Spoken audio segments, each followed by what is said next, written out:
ऐसे एकदम घरवैया ऐसा घर का आदमी ऐसा बातचीत होता है। अच्छा अच्छा, घर के आदमी की तरह बात। धनवार विधानसभा क्षेत्र अंतर्गत ग्राम पंचायत बेलवाना के कुदाईबांक गांव में हूं। ये गांव सूबे के पहले मुख्यमंत्री बाबूलाल मरांडी का है और ग्राम पंचायत बेलवाना के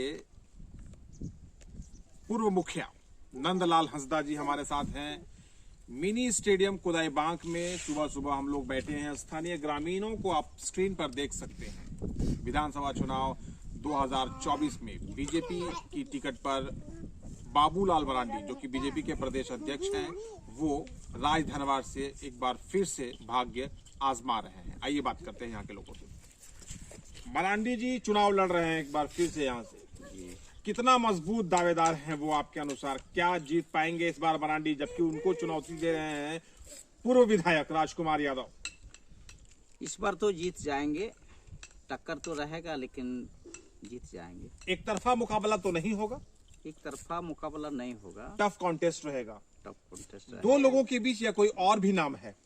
नहीं, कॉन्टेस्ट तो दो लोगों के बीच ही रहेंगे। कॉन्टेस्ट दो लोगों के बीच। एक बात बताइए, आप यहाँ का स्थानीय निवासी हैं, मरांडी जी का गांव है ये। बात करेंगे रांची की बाद में हम लोग। गांव का कितना विकास हुआ? गांव का करीब करीब विकास तो हो गया है, जो बाकी है करेंगे। हवेली जैसा घर तो यहाँ फिर गांव में सिर्फ मरांडी जी का ही दिखता है, बाकी तो सारे घर कच्चे नजर आ रहे हैं। लोगों के घर कच्चे हैं, लोगों के पास काम नहीं है, बेरोजगारी है, गरीबी है। घर तो बस एक ही यहाँ पर दिखता है विशाल हवेली की तरह मरांडी जी को। और लोगों का विकास क्यों नहीं हो पाया? देखिए, और लोगों का विकास नहीं हो पाया है। मैंने यहाँ अधिकतर लोग मजदूर से जुड़े हुए हैं और मजदूरी यहाँ मेन था। ढिबरा बंद हो गया, सब तो बाहर पलायन निकल गए हैं। जब सूबे के पहले मुख्यमंत्री के पैतृक प्रखंड तिसरी की बात अगर की जाती है तो यहाँ ढिबरा मुख्य व्यवसाय था और ढिबरा वर्षों से बंद है और ढिबरा पर ही यहाँ के युवा लोग आश्रित थे। अब उनके पास कोई काम नहीं बचा तो सब पलायन करके बाहर चले गए। तो बेरोजगारी का जो दंश ये गांव, ये प्रखंड झेल रहा है, इसमें सुधार के लिए क्या आप लोग कभी मरांडी जी से संपर्क नहीं किए? ने संपर्क मरांडी जी से किए हैं, कर रहे हैं, लेकिन अभी तक तो नहीं कर पाए हैं। उनका मानना होता है कि हम फिर सीएम जब तक नहीं बनेंगे तब तक तो समाधान नहीं कर पाएंगे। और सीएम बनेंगे तो समाधान हो जाएगा? उम्मीद तो है कि जैसे चल रहा है, अगर सीएम बन जाएंगे तो समाधान तो हो सकते हैं। चलिए बात करते हैं कि एक और युवक से। नाम बताइए। इंद्रदेव कुमार। इंद्रदेव, घर कहाँ है? तिसरी। और इस बार चुनाव कौन जीत रहा है?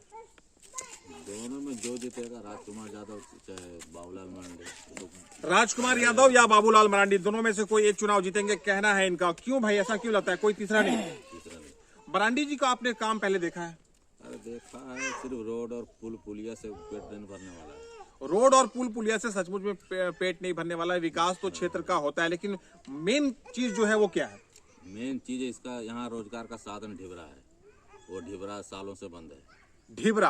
ढिबरा एक बहुत बड़ा शब्द हो जाता है इस पूरे क्षेत्र के लिए। एक बहुत बड़ा व्यवसाय का स्रोत था ये, लेकिन वर्षों से बंद है। लोग बेरोजगार है।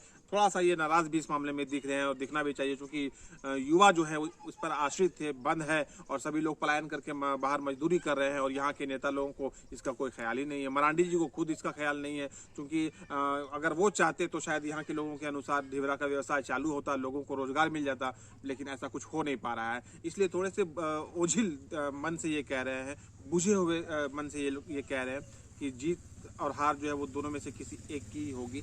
लेकिन बात अगर इस गांव की जाए, अगर देखिए तो गांव का विकास कितना हो पाया? गाँव का विकास कुछ नहीं हुआ, कहिएगा तो कुछ नहीं हुआ। सिर्फ रोड बना है, पुल बना है, और क्या, सबको तो कच्चा मकान दिख रहा है सबका। सिर्फ रोड बना है और पुल बना है, गांव का विकास नहीं, लोगों का भलाई नहीं। वो भी रोड कोदाईबांक का ही रोड बना है 3 बार, ठीक है। कोदाईबांक से बाहर निकलिए, कहीं भी रोड नहीं बना हुआ है। कोदाईबांक का ही खाली रोड बना है। हाँ, यहाँ से मनसाडी चल जाइए, पूरा यहाँ 10 मिनट का रास्ता, वहाँ 1 घंटा लगेगा। किसको आप वोट दीजिएगा? कैसे लोगों को वोट अरे दीजिएगा? वोट तो देना होगा, क्षेत्रीय नेता है, इन्हीं को देना हो। इनको देंगे, चाहे राजकुमार जी को देंगे। दोनों में से किसी हाँ। दोनों स्थानीय है। हाँ, दोनों स्थानीय है। राजकुमार जी से तो कई बार हम मिल चुके हैं, इनसे तो मिलने का हमको हिम्मत नहीं है, क्यों नहीं मिल पाते इनसे, क्यों नहीं मिल पाते। कारण है क्या कारण? वहाँ जा ही नहीं पाएंगे, दरवाजा बंद रहता है, दरवाजा ना वहाँ जा ही ना पाइएगा। सिक्योरिटी रहता है। हाँ, ओ, मरांडी जी से कभी आज तक मिले? नहीं मिल पाए हैं, सिर्फ दूर से देखे हैं। दूर से देखे? हाँ, दूर से तो हम लोग भी टीवी पर देखते हैं। लेकिन राजकुमार जी से हम 2-3 बार बात कर चुके हैं बैठ के एक साथ। राजकुमार जी से हाँ। सुनते हैं उनका भी बहुत धौस है क्षेत्र में। धौस तो है ही है, किस बात का? जोरदार मुकाबला है उनसे। राजकुमार यादव, बाबूलाल मरांडी, हाँ। तीसरा कोई नहीं। कोई नहीं, मरांडी जी के विकास से आप खुश नहीं? नहीं, बिल्कुल नहीं। नहीं, गांव का विकास नहीं हो पाया, कुछ नहीं, कुछ युवाओं का भला नहीं हो पाया। कुछ नहीं। आप बताइए क्या नाम है आपका? संजीत कुमार, संजीत जी, कहाँ घर है? चंदौरी। चंदौरी। चंदौरी में कुछ विकास हुआ? विकास वही सब रोड वोड और क्या होगा। रोड। आम आदमी को कोई फायदा नहीं हुआ, जैसे रोजगार मिला? रोजगार तो कुछ नहीं, क्षेत्र में युवाओं को रोजगार कुछ नहीं, कुछ नहीं, रोजगार के नाम पर कुछ नहीं, कुछ नहीं। सब बेरोजगार और सब यहाँ से बाहर। सब प्लान करें, ढिबरा बंद। बंद ढिबरा चालू होना चाहिए। होना तो चाहिए। प्रयास आप लोग कुछ किए? मरांडी जी को बोले यहाँ या फिर राजकुमार जी को बोले? बोले तो दोनों को है। लेकिन दोनों ने अनसुना कर दिया। किए रैली उली तो किए, रैली किए।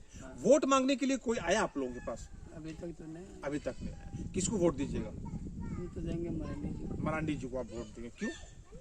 मरांडी जी का हम लोग शुरू से सपोर्ट किए हैं, बीजेपी का। बीजेपी का? बीजेपी का सपोर्ट किए कि मरांडी जी का सपोर्ट किए? मैं बीजेपी का भी सपोर्ट किया, मरांडी जी अच्छा, तो वोट उन्हीं को देंगे, उन्हीं को सिर्फ उनके नाम पर, उनके नाम। विकास नहीं? विकास के नाम पर नहीं, मरांडी जी को क्षेत्रीय है इसके नाम। तो विकास के नाम पर नहीं, क्षेत्रीय और स्थानीय होने के नाते मरांडी जी को वोट करेंगे, कहना है ये। आप थोड़ा सा पास आइए। जो क्या नाम है आपका? मतला मतला जी, विकास हुआ इधर आपके गांव क्षेत्र में? विकास हुआ, वही कॉलोनी दे दिया है, कॉलोनी सब रोड अच्छा, बना मैया दिया आवास, है। मैया जो सम्मान योजना है, उसमें 1000 रुपया हेमंत सरकार ने लोगों को दिया, महिलाओं को। आपकी पत्नी को मिला? नहीं मिला है, फॉर्म तो भरा है, फॉर्म भरे लेकिन नहीं मिला। नहीं मिला। तो ये जो योजना है, क्या इस योजना का लाभ सरकार को मिलेगा? मिलेगा कि नहीं मिलेगा उसका तो पता नहीं है। कौन जीतेगा चुनाव? यही सब राजकुमार यादव बार बाबूलाल मरांडी, वही सबके टक्कर रहेगा। दो ही आदमी बीच दो में? ही आदमी बीच में, और दूसरा आदमी तो मरांडी नहीं जी साहब मिले हैं कभी? रहेगा। उससे तो बहुत बार मिले हैं, बहुत बार मिले हैं। जब बार आएगा उस पर मिल लेते हैं। और राजकुमार जी से? राजकुमार संत तो अभी तक नहीं देखे हैं, देखे भी नहीं है? दूर से देखे, बहुत दूर से। बहुत दूर से देखे? अच्छा अच्छा। चलिए, कुछ और लोग हैं, आइए बात करते हैं। आप थोड़ा सा पास आइए, बहुत अनुभवी आदमी से आपकी बात करवाते हैं। थोड़ा सा और पास आइए आप। वोट डालते हैं ना? वोट डालते हैं? वोट हाँ? चुनाव आ गया? ये तो अभी आ जाएगा ना। मरांडी जी से कभी मिले हैं? हाँ मिलते हैं, कैसा नेता है? उनसे सीखे, घर के भाई रहे थे। घर का भाई है। और राजकुमार यादव? वो है मिलते हैं। वो भी मिलता है। तो आप लोगों को कुछ फायदा मिलता है? पेंशन वेंशन मिलता है? हाँ मिलता है। मिलता है, मिलता है। हेमंत सोरेन का नाम सुने हैं? ना सुनिए, नहीं सुने हैं? हेमंत सोरेन का नाम नहीं सुने? नहीं सुनिए। अच्छा अच्छा। तो चुनाव कौन जीतना चाहिए? मरांडी जी कैसा नेता है? हिंदी ठीक है, मंदिर की क्या है? मरांडी जीतेगा? मरांडी जीतेंगे? चलिए, हमारे साथ यहाँ के कुछ लोग जुड़े थे। आप देख रहे हैं कि यहाँ के स्थानीय लोग हैं। आप थोड़ा सा इधर आइए, जरा सा इधर आइए। एक युवा से आपकी बात करवाते हैं।